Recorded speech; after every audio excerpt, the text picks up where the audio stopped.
Amara here, and today we're going to talk about, Toonmakers Sailor Moon, which is also known as Renaissance Atlantic Entertainment, or New Birth, Great Sea Glee Sailor Moon, and some of the misbeliefs behind it. Now, first off, one of the misbeliefs behind it was that it was never picked up because it didn't because RAE didn't follow the oversight. The truth is that ARE did get the rights to make their take on Sailor Moon, which would foster and borrow things from the drawing show and the drawing films. Yes, there's only one following out there, one saga of it out there, which no one really saw until the 8th month of 2022 YL. Then it became a thing. Now, another thing is that some folks out there call it Siobhan Moon because they thought that Siobhan Glee had something to do with it. Well, the truth is that Siobhan Glee didn't really have that much anything to do with it. And why some folks may believe it is that because RAE at the time was working with Siobhan Glee to do the Mic Keepers and many other shows. So they felt that they had something to do with it when Siobhan Glee had nothing really to do with it.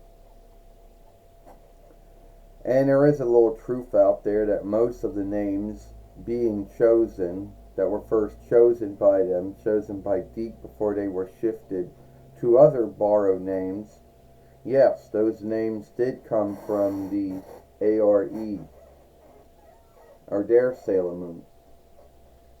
Most of the names were.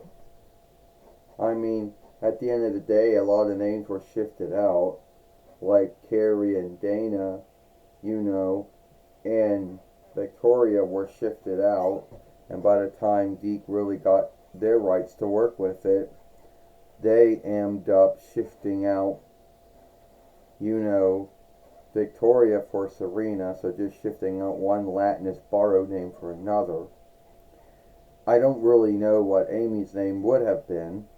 Some said Blue, but that was more of I don't know. So Amy got her name. If Blue was her name or just a steadholder, I don't know. And yes, Carrie got shifted over, I believe was shifted over to Ray. Dana may have been shifted over, and there were sundry other names that I'm forgetting right now. Darian was the only one that kept his name, because it was didn't have the farciest borrowed name out for another name. One more thing that some folks might say, and they just might be a little sorry for clearing my throat here, was I don't know why Luna went from being sometimes black, sometimes purple, sometimes black, sometimes blue, to being white. I don't know. Don't ask me. Luna was a white cat in that one. And to my understanding is that would have been the only time she was. And some folks think, well, what about Artemis? Would he have shown up in it? I don't know. Your guess is good as mine.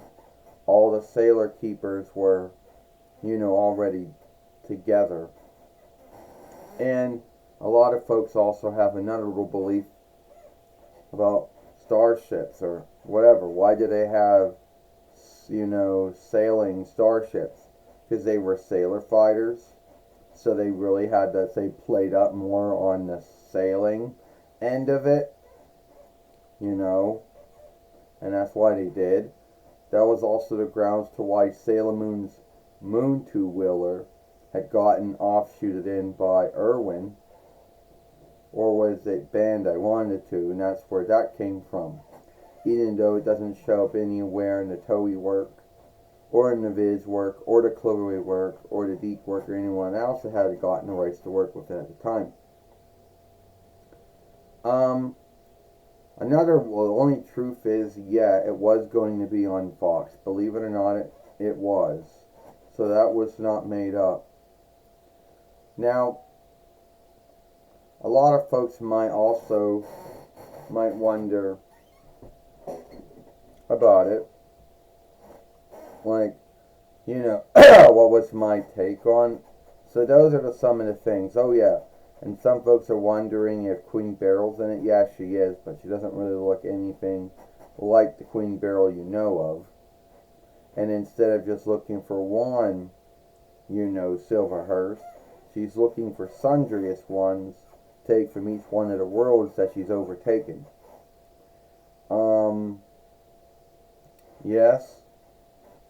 Yes, Tuxedo Mask or Evening Coat Hide, he is in it, and he does show up and do what he does like in all other offshoots of Sailor Moon. But one little unlikeness is that that where they were, newborn from their past, these ones, they already are there.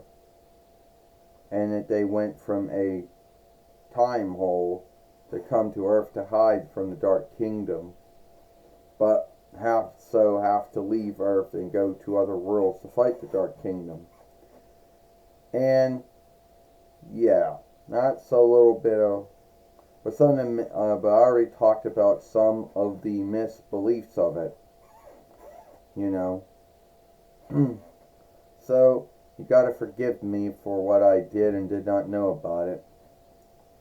Which is, most Sailor Moon followers only know a little about it.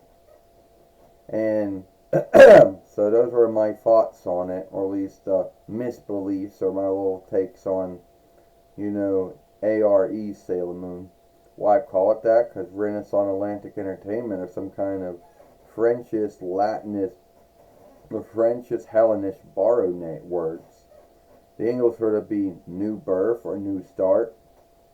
One might be the Great Sea, and the other one might most likely be Glee and their take on Sailor Moon. Now, before I leave you, there's one other little misbelief. Some folks think that, it didn't get picked up because it didn't match up with being a live show instead of being a drawing show. Well, the truth is it didn't get picked up because it was worth too much. It would worth all three businesses, whoever was working on it at the time, Toonmakers and Renaissance Entertainment, these folks, to make a show to be half live work and half live drawing would be worth way too much. Or at least that's what the Saga and Tale said. And that was the grounds to why Toei felt that it was, the more cheaper way was to get someone to put it in English, which Deke ended up winning the rights to, which Cloverway would win the rights to later on. So, if you like this film, then follow us over here at Sailor Moon for Life.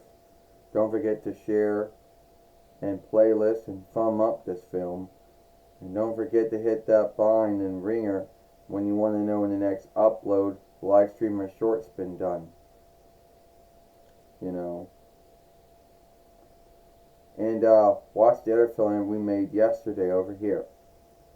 With Sailor Pluto or Sailor Underworld. Sailor Uranus, Sailor Skyward Amara, and I'll see you later. Goodbye, farewell, so long.